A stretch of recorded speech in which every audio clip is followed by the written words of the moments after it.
Hallelujah. കർത്താവായ ഈശോയിൽ ഏറ്റവും പ്രിയപ്പെട്ടവരെ, ഈ എപ്പിസോഡിൽ ഞങ്ങളുമായി സംസാരിക്കാനായിട്ട് ആഗ്രഹിക്കുന്നത് പരിശുദ്ധ കന്യാമറിയത്തെക്കുറിച്ചാണ്.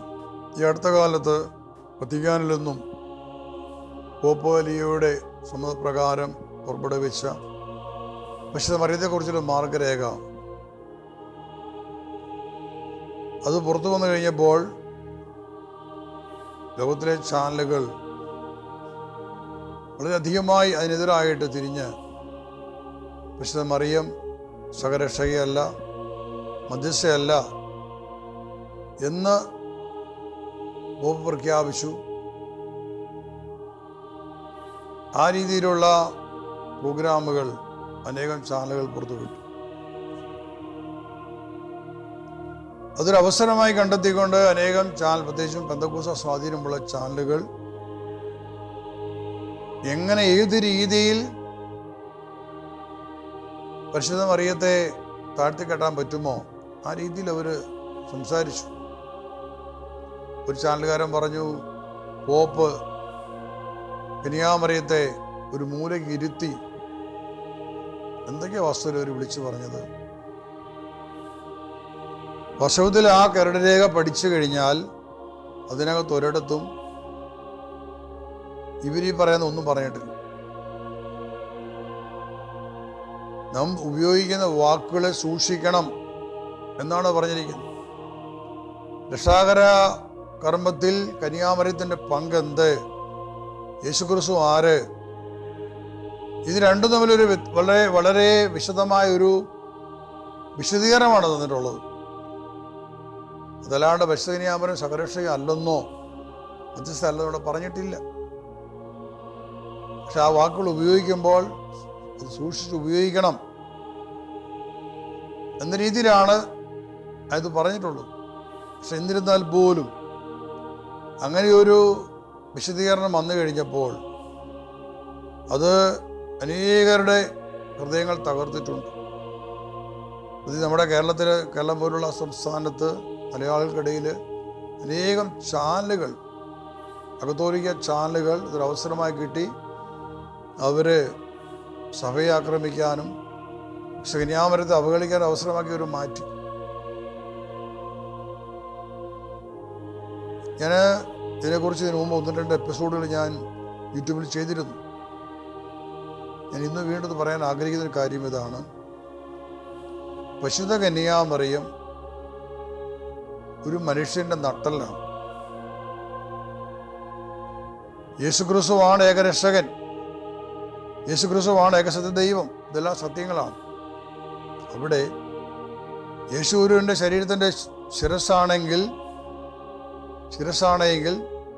അവന് ശരീരത്തിൻ്റെ നട്ടെല്ലുണ്ട്. നട്ടെല്ലുണ്ടെങ്കിൽ നേരെ നിൽക്കാൻ പറ്റൂ. ആ നട്ടെല്ലാണ് പരിശുദ്ധ മറിയത്തിൻ്റെ സാന്നിധ്യം. സഭയുടെ നട്ടെല്ലാണ് പരിശുദ്ധ കന്യാമറിയം. സഭയെ ശക്തമായിട്ട് നിലനിർത്തുന്നത് പരിശുദ്ധ മറിയത്തിൻ്റെ സാന്നിധ്യവും സംരക്ഷണവുമാണ്. ഞാൻ ഈ എപ്പിസോഡ് ചെയ്യാൻ തുടങ്ങുമ്പോൾ വളരെ പെട്ടെന്ന് ഞാൻ കണ്ടത്, എൻ്റെ മുമ്പിൽ സൂര്യ തേജസ്സോടെ പ്രകാശിച്ച് നിൽക്കുന്ന ഒരു സ്ത്രീയാണ് ഞാൻ കണ്ടത്, പരിശുദ്ധ കന്യാമറിയം. ഇന്ന് മാത്രമല്ല ഞാൻ കാണുന്നത്, എൻ്റെ ജീവിതത്തിൽ ഞാൻ അനേകം പ്രാവശ്യം ഇത് കാണാറുണ്ട്, ഈ കാഴ്ച കാണാറുണ്ട്. കാരണം എൻ്റെ ആത്മീയ ജീവിതത്തിൽ ഞാൻ 37 വർഷങ്ങൾ പൂർത്തീകരിക്കുകയാണ്. 37 വർഷങ്ങളും എന്നെ നയിച്ച, സഹായിച്ച, പരിപാലിച്ച പരിശുദ്ധ കന്യാമറിയം, പരിശുദ്ധാത്മാവ് ദൈവത്തെ എനിക്ക് തന്നതും യേശുവിനെ എനിക്ക് കാണിച്ചതും പരിശുദ്ധ കന്യാമറിയമാണ്. പരിശുദ്ധ മറിയത്തിലൂടെ യേശുവിനെ കണ്ടുമുട്ടി. കാരണം എൻ്റെ ദൈവവിശ്വാസം നഷ്ടപ്പെട്ട്, യേശുവിലെ വിശ്വാസം നഷ്ടപ്പെട്ട് ദൈവത്തിന് അകന്നുപോയൊരു കാലഘട്ടത്തിൽ അവിടെ എന്നെ താങ്ങി നിർത്തിയത് പരിശുദ്ധ മറിയമാണ്. എന്തിനു ജീവിക്കണം? ഈ ജീവിതം കൊണ്ട് ഒരു പ്രയോജനമില്ല, മരിച്ചാൽ മതി എന്ന് ചിന്തിച്ചൊരു കാലഘട്ടമുണ്ട്. എങ്ങനെ മരിക്കുമെന്ന് ചിന്തിച്ച കാലഘട്ടമുണ്ട്. കാരണം എന്നെ സഹായിക്കാനായിട്ട് ആരുമില്ല, ദൈവമില്ല, യേശു ആരുമില്ല. ഇതെല്ലാം വെറും സങ്കല്പങ്ങളാണ് എന്ന് ഞാൻ മനസ്സിലാക്കി. അതുകൊണ്ട് യേശുവുമായുള്ള ബന്ധം ഞാൻ ഉപേക്ഷിച്ചു. യേശു ഒരു സാധാരണ മനുഷ്യനാണെന്ന് ഞാൻ പലരോടും പറഞ്ഞിട്ടുണ്ട്. സ്വർഗത്തിലെ ദൈവം, അങ്ങനെ ദൈവം ഇല്ല എന്ന് ഞാൻ പറഞ്ഞിട്ടുണ്ട്. അപ്പോൾ ദൈവമില്ലാത്തൊരു ലോകത്തിൽ ഞാൻ എന്തിനും ജീവിക്കണം? പക്ഷെ അവിടെയെല്ലാം എൻ്റെ താങ്ങും തണലുമായി എന്നെ സംരക്ഷിച്ചത്, എന്നെ മരണത്തിന് വിട്ടുകൊടുക്കാതെ എന്നെ കാത്തു പരിപാലിച്ചത് യേശുവിൻ്റെ അമ്മ പരിശുദ്ധ മറിയമായിരുന്നു. കാരണം ആ സമയത്തും പരിശുദ്ധ അമ്മയോടുള്ള എൻ്റെ ഒരു വലിയൊരു ബന്ധമുണ്ട്. ഏതോ ഒരു ബന്ധം, ഒരു സ്നേഹബന്ധം. ഞാൻ കന്യാമരത്തിൽ ഞാൻ പ്രാർത്ഥിക്കുമായിരുന്നു. എനിക്ക് ഒരേ ഒരു ബന്ധം ഉണ്ടായിരുന്നു. പക്ഷെ ആ പരിശുദ്ധ കന്യാമറിയം എന്നെ യേശുവിലേക്കാണ് നയിച്ചത്. യേശുവിനെ കണ്ടുമുട്ടാനും യേശു സ്വന്തമാക്കാനും എന്നെ സഹായിച്ചത് യേശുവിൻ്റെ അമ്മയായ പരിശുദ്ധ കന്യാമറിയമാണ്. പരിശുദ്ധ കന്യാമറിയത്തിൻ്റെ എനിക്ക് വേണ്ടിയുള്ള മധ്യസ്ഥമാണ് എനിക്ക് രക്ഷ നേടിത്തന്നത്. എനിക്കൊരിക്കലും പരിശുദ്ധ അമ്മയെ തള്ളിപ്പറയാൻ പറ്റില്ല. പരിശുദ്ധ അമ്മയുടെ എൻ്റെ ജീവിതത്തിലുള്ള സാന്നിധ്യവും സ്ഥാനവും അമൂല്യമാണ്, അതുല്യമാണത്. അതിന് പകരം വയ്ക്കാൻ മറ്റൊന്നില്ല. ഞാൻ യേശുവിനെ പ്രഘോഷിക്കുന്നു. 37 വർഷമായിട്ട് യേശുവിനെ പ്രഘോഷിക്കുന്നു. എനിക്ക് പറയുന്നത് വിശ്വസിക്കുന്നു യേശു ക്രിസ്തു ഏകരക്ഷകനാണ് എന്ന് അംഗീകരിക്കുന്നു. കാരണം രക്ഷ യേശുവിൽ മാത്രമേ ഉള്ളൂ. ആ രക്ഷ നൽകാൻ പരിശുദ്ധ മറിയത്തിന് പറ്റില്ല, വിശുദ്ധന്മാർക്ക് പറ്റില്ല. അതിന് അംഗീകരിക്കുന്ന സത്യം. എന്നാൽ യേശു ക്രിസ്തു എങ്ങനെയാണ് ഏകരക്ഷകനായത് നമ്മളോട് അറിയണം. തിമോത്തിയുടെ ലേഖനം 1 തിമോത്തി 2:5 വചനത്തിലാണ് പൗലോസ് പറഞ്ഞിരിക്കുന്നത്, ദൈവത്തിനും മനുഷ്യർക്കും ഇടയിൽ ഒരു മധ്യസ്ഥനേ ഉള്ളൂ, അത് യേശു ക്രിസ്തുവാണ്, കർത്താവ് യേശു ക്രിസ്തു. ആമേൻ, ഹല്ലേലൂയ. ദൈവത്തിനും മനുഷ്യർക്കും ഇടയിൽ ഒരു മധ്യസ്ഥനേ ഉള്ളൂ, കർത്താവ് യേശു ക്രിസ്തു എന്നാണ് പറഞ്ഞിരിക്കുന്നത്. എന്താണ് പൗലോസ് പറഞ്ഞ വചനത്തിന്റെ അർത്ഥം? നമ്മൾ അതുകൂടെ നമ്മൾ ചിന്തിക്കണം. അപ്പോൾ മധ്യസ്ഥൻ, മറ്റുള്ളവർ പറയുന്ന പോലെ യേശു മാത്രം മധ്യസ്ഥനാണ്, വേറെ ആരും വേണ്ട, കന്യാമറിയം വേണ്ട, വിശുദ്ധന്മാരൊന്നും വേണ്ട, അങ്ങനെ നമ്മൾ പറയുമ്പോൾ നാം ചിന്തിക്കേണ്ട മറ്റൊരു കാര്യമുണ്ട്. ഇന്ന് ഈ ലോകത്തിൽ ഒരു വിശ്വാസി, ഒരു ക്രിസ്തീയ വിശ്വാസിയാണെങ്കിൽ അവനൊരു ദേവാലയം ബന്ധപ്പെട്ടവനാണ്. അവിടെ പുരോഹിതനുണ്ട്. എന്തിനാ പുരോഹിതൻ്റെ ആവശ്യം? അവിടെ ഒരു ബന്ധപ്പെട്ട സഭയാണെങ്കിൽ അവിടെ ഒരു പാസ്റ്ററുണ്ട്. എന്തിനാ പാസ്റ്ററുടെ ആവശ്യം? ഈ പുരോഹിതനും പാസ്റ്ററൊക്കെ മധ്യസ്ഥം വഹിക്കുന്നവരല്ലേ. അവർ നടത്തുന്ന പ്രാർത്ഥനാ ശുശ്രൂഷകളിലല്ല, അവർ നടത്തുന്ന ബലിയർപ്പണത്തിലും ആൾക്കാർ പങ്കെടുക്കാനും വരുന്നു. ആ ജനത്തിന് വേണ്ടി ആ പുരോഹിതനോ പാസ്റ്ററോ ദൈവത്തോട് പ്രാർത്ഥിക്കുന്നു. ഒരു രോഗിയെ കൊണ്ടുവരികയാണ്, രോഗിക്ക് വേണ്ടി ഇവർ പ്രാർത്ഥിക്കുന്നു. അത് മധ്യസ്ഥമല്ലേ? അത് തെറ്റല്ലേ? അങ്ങനെയാണെങ്കിൽ ചെയ്യാൻ പാടുള്ള കാര്യമാണോ? ഇപ്പൊ കന്യാമറിയം മാത്രം മധ്യസ്ഥയല്ല, വിശുദ്ധരാരും മധ്യസ്ഥരല്ല, ഞങ്ങളാണ് മധ്യസ്ഥന്മാരെന്ന് പറഞ്ഞാൽ എൻ്റെ അർത്ഥം ഇരിക്കുന്നത്. ഈ ലോകത്തിൽ ജീവിച്ച് ദൈവത്തെ മഹത്വപ്പെടുത്തി ക്രിസ്തുവിന് വേണ്ടി ജീവിതം കൊടുത്ത, നിങ്ങളുടെ ജീവിതം ഒരു ബലിയായിട്ട് കൊടുത്ത വിശുദ്ധന്മാർ, ഈ ലോകത്ത് വേർപെട്ട വിശുദ്ധന്മാരെ, അവർ ദൈവസന്നിധിയിലാണ്. അവരെ ഉറങ്ങുന്നവരല്ല. അവർക്ക് ശക്തിയുണ്ട് നമുക്ക് വേണ്ടി മധ്യസ്ഥം വഹിക്കാൻ. അതുകൊണ്ടാണ് വിശുദ്ധന്മാർ ലോകത്തിൻ്റെ നാനായിടങ്ങൾ. ദൈവരാജ്യത്തിൻ്റെ വളർച്ചയ്ക്ക് വിശുദ്ധന്മാർ ആവശ്യമാണ്. വിശുദ്ധന്മാരുടെ മധ്യസ്ഥത നമുക്ക് ആവശ്യമാണ് ദൈവരാജ്യത്തിന്റെ വളർച്ചയ്ക്ക്. ഇപ്പൊ ദൈവത്തിന്റെ ദൂതന്മാരുണ്ടല്ലോ. നാം തിരുവനന്തപുരത്ത് ബൈബിളിൽ വായിക്കുന്നുണ്ട്, പുതിയ നിയമത്തിൽ തന്നെ വായിക്കുന്നു. പല സമയത്തും ദൈവത്തിന്റെ ദൂതന്മാർ വന്ന് സംസാരിക്കുന്നത് പലരോടും. അപ്പോൾ പരിശുദ്ധാത്മാവ് മാത്രം മതിയെങ്കിൽ എന്തിനാണ് ദൈവം ദൂതന്മാരെ അയച്ചത്? ജയിലിൽ കിടന്ന പത്രോസ് ജയിലിൽ കിടക്കുമ്പോൾ ചങ്ങല കൊണ്ട് കെട്ടപ്പെട്ട് കിടന്ന പത്രോസിനോട് വന്ന് അവൻ ഉറങ്ങുന്ന സമയത്ത് ദൂതന്മാർ തട്ടി ഉണർത്തിട്ട് പറയും, ഉണരുക, എഴുന്നേൽക്കുക. അവനെ ഉണർത്തി പാദരക്ഷ ധരിക്കാൻ പറഞ്ഞു, കുപ്പായം ധരിക്കാൻ പറഞ്ഞു. എന്നിട്ട് അവരുടെ മുമ്പിലുള്ള വാതിലുകളെല്ലാം തുറന്ന് ദൂതനാണ് പത്രോസിനെ പുറത്ത് കൊണ്ടുവന്നത്. എന്നാൽ പൗലോസും ശീലാസും തടവറയിൽ കിടന്ന സമയത്ത് അവർ രാത്രി പാടി ആരാധിച്ചപ്പോൾ അവിടെ ഇറങ്ങി വന്ന പരിശുദ്ധാത്മാവിന്റെ ശക്തിയാണ്. ഇത് രണ്ടും നമ്മൾ കാണുകയാണ്. അവിടെ പരിശുദ്ധാത്മാവ് ഇറങ്ങി വന്നു, ആ ചങ്ങല അഴിഞ്ഞു വീണു, തടവറകൾ തുറക്കപ്പെട്ടു. പൗലോസും ശീലാസും അവരെ രക്ഷപ്പെടുത്തത് പരിശുദ്ധാത്മാവ് ദൈവമാണ്, അവിടെ ദൂതനല്ല. ഫിലിപ്പോസിനെ സമൂഹിച്ചുകൊണ്ട് പോയത് പരിശുദ്ധാത്മാവല്ല, ദൂതനാണ്. ഒരു എത്യോപ്യക്കാരായ ഷണ്ഡന്റെ അടുക്കലേക്ക്, അവന്റെ രഥത്തിലേക്ക് ഫിലിപ്പോസ് നയിച്ചത് ഒരു ദൂതനാണ്. അപ്പോൾ ഇതുപോലെ ഒത്തിരി സംഭവങ്ങൾ വായിക്കുന്നുണ്ട് ബൈബിളിൽ, ദൂതന്റെ സാന്നിധ്യം. അപ്പോസ്തലന്മാർ ജയിലിൽ കിടന്നപ്പോ പുരോഹിതന്മാർ അവരെ പിടിച്ച് ജയിലിട്ട സമയത്ത് ദൂതൻ അവരെ പുറത്തു കൊണ്ടുവന്നത്.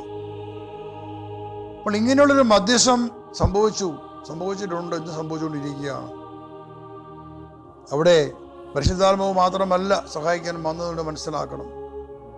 അങ്ങനെയാണെങ്കിൽ നമ്മൾ പറയാം, ദൈവത്തിൻ്റെ ദൂതന്മാരെ അല്ലേ, ദൈവത്തിൻ്റെ ദൂതന്മാരെക്കാളും വിലയുള്ള ഈ ഭൂമിയിൽ മനുഷ്യനായിട്ട് ജീവിച്ച് അഗ്നിപരീക്ഷകളെ നേരിട്ട് സഹനത്തിൻ്റെ തീച്ചൂളയിൽ ശുദ്ധീകരിക്കപ്പെട്ട ദൈവത്തിൻ്റെ യോഗ്യരായ അപ്പോസ്തലന്മാര്, വിശുദ്ധന്മാര്, യേശുക്രിസ്തുവിന്റെ നാമത്തിൽ പരിശുദ്ധാത്മാവിനെ പകർന്നു കൊടുത്തവര്, അത്ഭുതങ്ങൾ പ്രവർത്തിച്ചവര്, രോഗികളെ സുഖപ്പെടുത്തിയവര്, പിശാചുകളെ പുറത്താക്കിയവര്, മനുഷ്യരെ ഉയർപ്പിച്ചവര്, അനേകം വിശുദ്ധാത്മാക്കൾ. അവർക്ക് യോഗ്യതയില്ലെന്നോ? അവർ യോഗ്യരാണ്. ജീവിച്ചിരുന്നപ്പോൾ അവർ ചെയ്ത ആ വീര്യപ്രവൃത്തികൾക്ക് ദിവസത്തിൽ വലിയ മഹത്വമുണ്ടായി. അതുകൊണ്ട് അവരുടെ മരണശേഷം അവർ ഓർമ്മിക്കപ്പെടുന്നു, അവരുടെ മധ്യസ്ഥം ലഭിക്കുന്നു. ലക്ഷക്കണക്കിന് മനുഷ്യര് അവരോട് പ്രാർത്ഥിക്കുന്നു, അവരെല്ലാം സഹായിക്കുന്നത്. അവരിലൂടെ ദൈവം അനുഗ്രഹിക്കുകയാണ്, ലോകത്തെ അനുഗ്രഹിക്കുകയാണ്. ഒരു മനുഷ്യൻ യേശുവിലേക്ക് വരാനായിട്ട് ദുഷ്കരമാണ്. യേശുവിനെ പെട്ടെന്ന് സ്വീകരിക്കാൻ ഒരു അന്യജാതിക്കാരൻ സാധിക്കില്ല. പക്ഷേ അവനറിയാം, ഒരു പള്ളിയിൽ ഒരു നൊവേന നടക്കുകയാണ്, ഒരു യൂദാസിയുടെ അല്ല അന്തോനിസ് പുണ്യാളന്റെ ഒരു നൊവേന നടക്കുന്നു. ഇവൻ അവിടെ പോയി പ്രാർത്ഥിക്കുകയാണ്. ആ പ്രാർത്ഥന അവന് അനുഗ്രഹം കിട്ടുകയാണ്. ആ വിശുദ്ധന്റെ മധ്യസ്ഥന് കിട്ടി. അത് അവനെ കൊണ്ട് എങ്ങോട്ടാണ് എത്തിക്കുന്നത്? അവൻ യേശുവിനെ തേടി പോവുകയാണ് പിന്നീട്. ഇതാണ് സംഭവിക്കുന്നത്. അപ്പോൾ ദൈവം, അപ്പോൾ നമുക്കറിയാം, ആകാശത്തിൽ സൂര്യൻ മാത്രമല്ല പ്രകാശിക്കുന്നത്. ആ സൂര്യന്റെ പ്രകാശത്തിലൂടെ പ്രകാശിക്കുന്ന ചന്ദ്രനുണ്ട്, നക്ഷത്രങ്ങളുണ്ട്. സൂര്യൻ മാത്രമേ അല്ല ദൈവം വെച്ചിട്ടുള്ളത്. സൂര്യന്റെ പ്രകാശത്തിൽ നിന്നും ചന്ദ്രൻ പ്രകാശിക്കുന്നു, നക്ഷത്രങ്ങൾ പ്രകാശിക്കുന്നു. ഇത്രയും നൂറ്റാണ്ടുകളായി സൃഷ്ടി മുതൽ ഇങ്ങോട്ട് സൂര്യന്റെ പ്രകാശം ചന്ദ്രനെ സ്വീകരിക്കുന്നു, നക്ഷത്രങ്ങൾ സ്വീകരിക്കുന്നു. അത് ലോകത്തെ പ്രകാശിപ്പിക്കുകയാണ്. ആത്മീയ ജീവിതത്തിന് സംഭവിക്കുകയാണ്. ദൈവത്തിൻ്റെ പ്രകാശം, ആ പ്രകാശമാണ് വിശുദ്ധ കന്യാമരത്തിലുള്ളത്. ആ പ്രകാശമാണ് വിശുദ്ധന്മാരിലുള്ളത്. നക്ഷത്രങ്ങളായിട്ട് അവർ പ്രശോഭിക്കുന്നു. ഇതെല്ലാം ലോകത്തെ പ്രകാശം ദൈവത്തിൻ്റെ വഴികളാണ്. അതുകൊണ്ട് വിശുദ്ധന്മാരൊന്നുമില്ല, അവർക്ക് പ്രസക്തിയില്ല നമ്മൾ പറയുന്നത് തന്നെ വലിയ തെറ്റാണ്. അവർക്കൊണ്ട് സാധിക്കും. അവർ കൊടുത്ത വിലയ്ക്ക്, ഈ ഭൂമിയിൽ അവർ കൊടുത്ത വിലയ്ക്ക് ദൈവം അവരെ മഹത്വപ്പെടുത്തുകയാണ്. നീതിമാന്മാരെ ദൈവം ഉയർത്തുകയാണ്. ഹല്ലേലൂയ. മറുവശത്ത് പരിശുദ്ധ കന്യാമറിയം ഒരു വിശുദ്ധയല്ല. പരിശുദ്ധ കന്യാമറിയം അവൾ പരിശുദ്ധ എന്നാണ് പറയേണ്ടത്. സെന്റ് മേരി എന്നല്ല അവളെ വിളിക്കേണ്ടത്, ഹോളി മേരി എന്നാണ് വിളിക്കേണ്ടത്. ഇത്ര വ്യത്യാസമുണ്ട്. കാരണം വിശുദ്ധന്മാര് ഈ ലോകത്തിലെ മനുഷ്യരാണ്. ഈ ലോകത്തിലെ പരീക്ഷകളിൽ വിജയം ഭരിച്ച് അവർ ദൈവത്തിനായിട്ട് മാറി, വിശുദ്ധരായിട്ട് മാറി. എന്നാൽ വിശുദ്ധ കന്യാമറിയം ഈ ലോകത്തെ സ്ത്രീ അല്ല. അവൾ ഉന്നതം അയക്കപ്പെട്ടവളാണ്. ദൈവത്തിന്റെ പരിശുദ്ധിയിൽ നിറയപ്പെട്ടവളാണ് വിശുദ്ധ കന്യാമറിയം. അവൾ പരിശുദ്ധമാണ് അറിയപ്പെടേണ്ടത്. ആ പരിശുദ്ധയായ കന്യാമറിയത്തിന് നമുക്ക് വേണ്ടി എന്തും ചെയ്യാൻ സാധിക്കും. നമുക്ക് വേണ്ടി എന്തും മധ്യസ്ഥം വഹിക്കാൻ സാധിക്കും. അതിന് വ്യക്തമായ തെളിവാണ് കാനായിലെ വിവാഹ വിരുന്നിൽ. യോഹന്നാൻ സുവിശേഷം 2-ാമത്തെ അധ്യായത്തിൽ നമ്മൾ വായിക്കുകയാണ്. ഗലീലിലെ കാനായിൽ വിവാഹ വിരുന്ന് നടന്നു. യേശുവിൻ്റെ അമ്മയോടെ ഉണ്ടായിരുന്നു. യേശു ശിഷ്യന്മാരും വിടുതൽ ക്ഷണിക്കപ്പെട്ടിരുന്നു. അവിടെ വീഞ്ഞ് തീർന്നു പോയപ്പോൾ യേശുവിൻ്റെ അമ്മ യേശുവിനോട് പറഞ്ഞു, അവർക്ക് വീഞ്ഞില്ല. യേശു പറഞ്ഞു, സ്ത്രീയെ, എനിക്കും നിനക്കും എന്ത്? എൻ്റെ സമയം ഇനി ആയിട്ടില്ല. യേശുവിൻ്റെ അമ്മ ഉടനെ പരിചാരോട് പറഞ്ഞു, അവൻ നിങ്ങളോട് പറയുന്ന പോലെ ചെയ്യുവിൻ. യഹൂദന്മാരുടെ ശുദ്ധീകരണ കർമ്മത്തിന് വെള്ളം നിറയ്ക്കുന്ന 6 കൽഫരണികളവിടെ ഉണ്ടായിരുന്നു. 6 കൽഫരണികൾ. യേശു അത് കണ്ടു. യേശു വേലക്കാരോട് പറയാണ്, ഫിൽ ദ ജാർസ്, ഭരണിൽ വെള്ളം നിറയ്ക്കുക. ആ പരിചാരകന്മാര് ആ ഭരണിൽ വെള്ളം നിറച്ചു.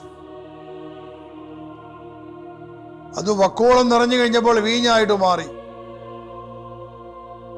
യേശു പറഞ്ഞു, അത് എടുത്തുകൊണ്ട് പോയി പകർന്ന് കലവറക്കാരനെ അടുത്ത് കൊണ്ടുചെല്ലുക. കലവറക്കാരൻ അത് ടേസ്റ്റ് ചെയ്തു. അപ്പോൾ അവൻ പറയാണ്, എല്ലാവരും ആദ്യം നല്ല ഇനം വീഞ്ഞ് വിളമ്പുന്നു, ലഹരി പിടിച്ച് കഴിയുമ്പോൾ താഴ്ന്നു തരം. എന്നാൽ അവൻ മണവാളോട് പറയാണ്, നീ മേൽത്തരം വീഞ്ഞ് ഇതുവരെ മാറ്റി വെച്ചുവല്ലോ, ഇതാദ്യം കൊടുക്കേണ്ടതായിരുന്നില്ലേ? അതായത് ആ അത്ഭുതം സംഭവിച്ചപ്പോൾ ആ വീഞ്ഞ് ഏറ്റവും മുന്തിയ മാറി. ഇവിടെ നിന്ന് കാണുന്നൊരു കാര്യം ഇതാണ്, ആ വിവാഹം നടന്ന ആ ഭവനത്തിൽ യേശുവിൻ്റെ അമ്മ ഉണ്ടായിരുന്നു. അവിടെ ആ വിരുന്നിന്റെ സമയത്താണ് വീഞ്ഞ് തീർന്നുപോയി. വീഞ്ഞ് തീർന്നുപോയി കഴിഞ്ഞപ്പോഴേക്കും ആ കുടുംബത്തിന്റെ വീട്ടുകാരുടെ വേദന കണ്ടത് പരിശുദ്ധ മറിയമാണ്. പരിശുദ്ധ മറിയ ഓടി വരുവാണ്, യേശു അടുക്കൽ വരുന്നു പറയാം, അവൾക്ക് വീഞ്ഞില്ല. എന്തുകൊണ്ടാണ് പരിശുദ്ധ മറിയോടൊന്ന് പറഞ്ഞത്? അത് വീഞ്ഞിന് വേണ്ടിയുള്ള ഒരു അഭ്യർത്ഥനയായിരുന്നില്ല. യഹൂദന്മാരുടെ രീതി അനുസരിച്ച് അവിടെ ഇസ്രായേൽ ഇഷ്ടംപോലെ മുന്തിരി വയലുകളുണ്ട്. അവിടെ വലിയ കൃഷിയാണ്, മുന്തിരിത്തോട്ടങ്ങൾ. അവരുടെ ആഹാരത്തിന്റെ ഭാഗമാണ് വൈൻ അല്ലെ വീഞ്ഞ്, അവരുടെ ആഹാരത്തിന്റെ ഭാഗമാണ്. ആ വീഞ്ഞ് എല്ലാ വിവാഹ വിരുന്നിലും സമർത്ഥമായിട്ട് വിളമ്പും. അതവരുടെ പാരമ്പര്യമാണ്, നൂറ്റാണ്ടുകളായിട്ടുള്ളൊരു രീതിയാണ് അവരുടെ. അപ്പോൾ ആ വീഞ്ഞ് തീർന്നു പോയി. അവിടെ ബാക്കി വന്ന അതിഥികൾക്ക് കൊടുക്കാൻ വീഞ്ഞില്ല. അത് വലിയ അപമാനമാണ്, ആ കുടുംബത്തിന് അപമാനമാണത്. അപ്പോൾ ആ കുടുംബത്തിന്റെ ഒരു വലിയ മനോവേദനയിൽ അത് അതറിഞ്ഞ് മറിയം, പരിശുദ്ധ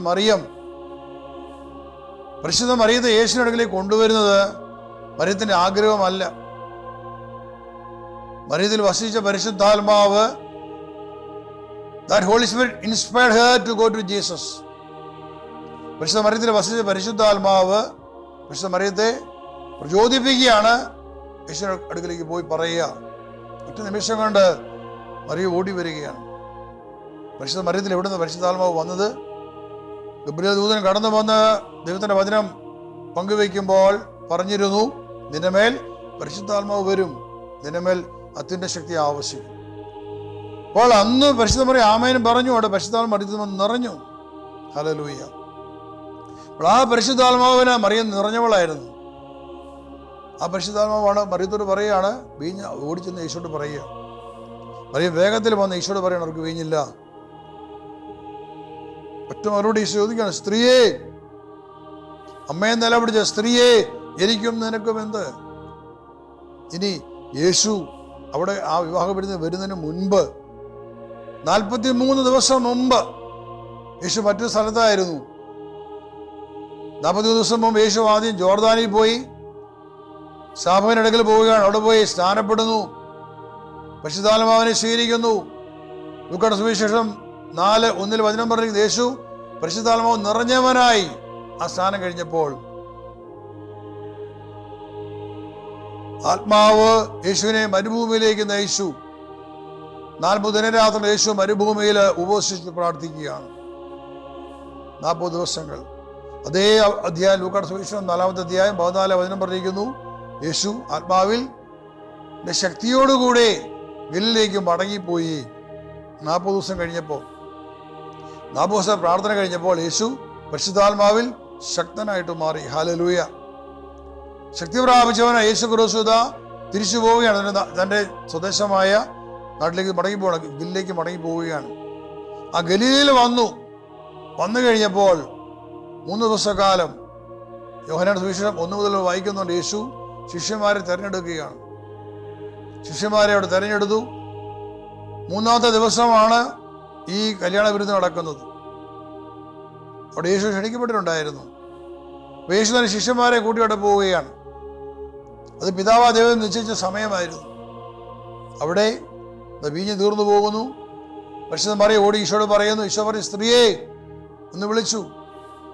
അത് അപമാനത്തിന്റെ ശബ്ദമല്ല, മറിച്ച് യേശുവോടെ യേശുവിൽ വസിച്ച പരിശുദ്ധാത്മാവ് വിളിക്കുകയാണ്, സ്ത്രീയെ. അതൊരു അംഗീകാരമായിരുന്നു.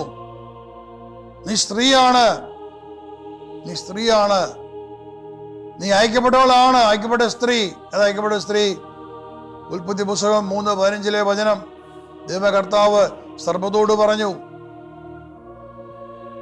നിനക്ക് സ്ത്രീക്ക് തമ്മിൽ ശത്രു ഉളവാക്കും, അവൾ നിന്റെ തല തകർക്കും. She will crush your head. അവൾ നിന്റെ തല തകർക്കും. ഇവിടെ കർത്താവ് ഈ കാനായിൽ വെച്ച് യേശുവിൽ വസിച്ച പരിശുദ്ധാത്മ വിളിക്കുകയാണ്, സ്ത്രീയെ.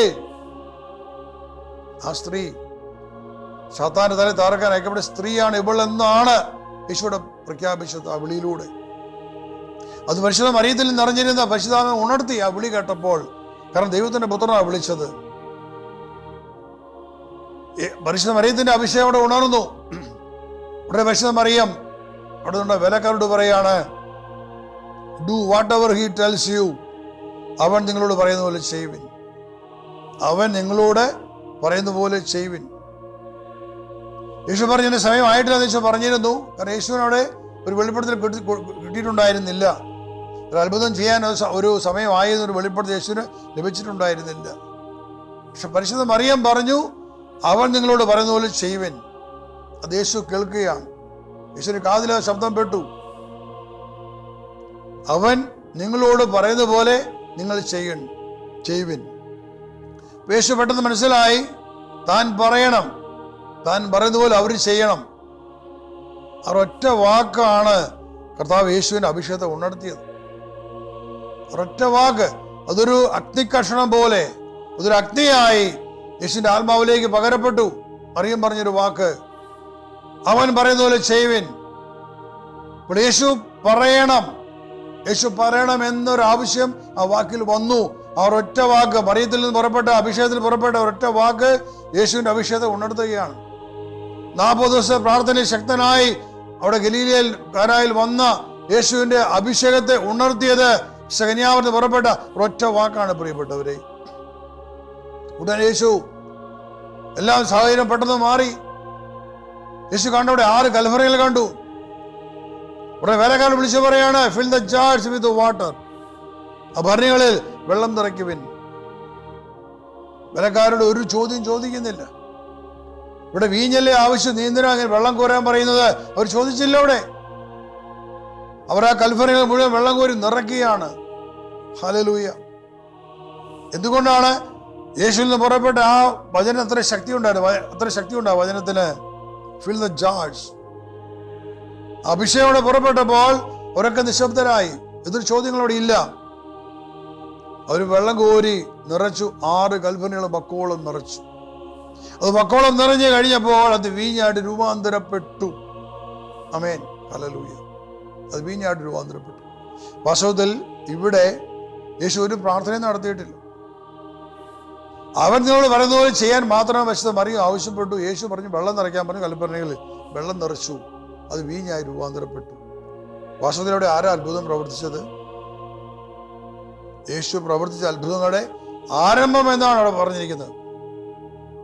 യേശു പ്രവർത്തിച്ച അത്ഭുതങ്ങളുടെ ആരംഭത്തിലാണത് സംഭവിച്ചത്. കാനായിൽ സംഭവിച്ചത്. അവിടെ യേശു ആ വെള്ളം വീഞ്ഞാകട്ടെ എന്ന് പറയുന്നില്ല. പിതാവേ, അങ്ങയുടെ ആത്മാവിനെ അയച്ച് വെള്ളത്തിൽ ആവസിച്ച് ഇതിനെ വീഞ്ഞാക്കി മാറ്റണമെന്ന് പ്രാർത്ഥിച്ചില്ല. ഒന്നും യേശു പ്രാർത്ഥിച്ചില്ല.